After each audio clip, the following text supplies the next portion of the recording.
কিচ্ছু দেখিনি, আমি কিচ্ছু দেখিনি, কিচ্ছু না। Sorry sorry sorry sorry sorry extremely sorry. তোমাদের প্রেমে বিঘ্ন ঘটানোর জন্য আমি আন্তরিকভাবে দুঃখিত। একটা কথা বলি। বল বল বল। তোরা যা খুশি কর, তাতে আমার কোনো আপত্তি নেই। হ্যাঁ, শুধু একটা অনুরোধ আছে। এই কক্ষে ওই যে তার বলিয়া যে বস্তুটি আছে, তাহা রদ্ধ করিয়া বাকি মার খাবি তুই। এই দেখ দেখ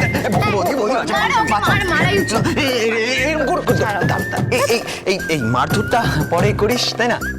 এখন তোরা দুজন চলো, ওদিকে গোলডোর দাঁড়িয়ে আছে তো। দেখ, তোদের দুজনকে ছাড়া কেকটা কাটবে কি করে বল? একবারে ছুরি হাতে নিয়ে দাঁড়িয়ে আছে, গেলেই এবারে ঘেঁচান। চলো বলো। চলো। চল। রে পার্বতী, এই কেকটা পছন্দ হয়েছে? তোমরা আমার জন্য এত কিছু করেছো। বারে, তোর জন্য আয়োজন করব না? তোকে যে আমরা সবাই খুব খুব ভালোবাসি রে পার্বতী। চৌকিদার, তোকে ভালো না বেশি উপায় আছে? তোকে ভালো না বাসলেও তুই জোর করে ভালোবাসা আদায় করে ছাড়বি। তুই বড় ভালোবাসায় বেঁধে ফেলেছিস আমাদের। এই মায়া কাটানো এত সহজ নয়। তাহলে রিম্মা ওরকম করে কেন গো আমায় দেখলে? সে তো আমায় একটুও ভালোবাসে না।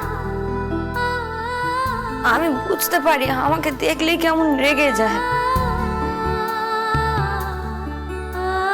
আমি বোনের ক্ষতি করব, আমি বোনের সব কিছু কেড়ে নেব। আমি যে বোনের যা কিছু তা যেন চিরকালই বোনের থাকে, তাই প্রতিজ্ঞা করেছি বলো বাবা। বোনকে আমি খুব ভালোবাসি,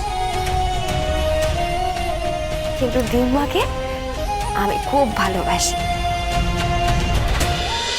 পার্বতী, তুই তো জানিস তোর দিম্মা তো মানুষটাই এমন, যা মনে হয় তাই বলে দেয়। তাতে সামনের মানুষটার কতটা খারাপ লাগলো, কতটা আঘাত লাগলো, সেটা উনি কোনোদিনই ভাবেনও না, সেটা কখনো বুঝতেও চান না উনি। শোন, তুই অন্তত আজকের দিনে এসব ভেবে মন খারাপ করিস না মা।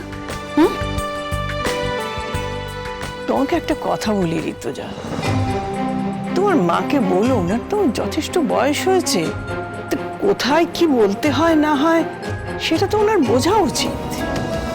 আমি জানি ঋতুজা, তুমি তোমার মায়ের মতো করে ভাবো না। তুমি আশেপাশে থাকলে সোম থেকে রবি প্রতিদিন বিকেল 5:30টায় স্টার জলসায় ও ডিজনি প্লাস হটস্টারে।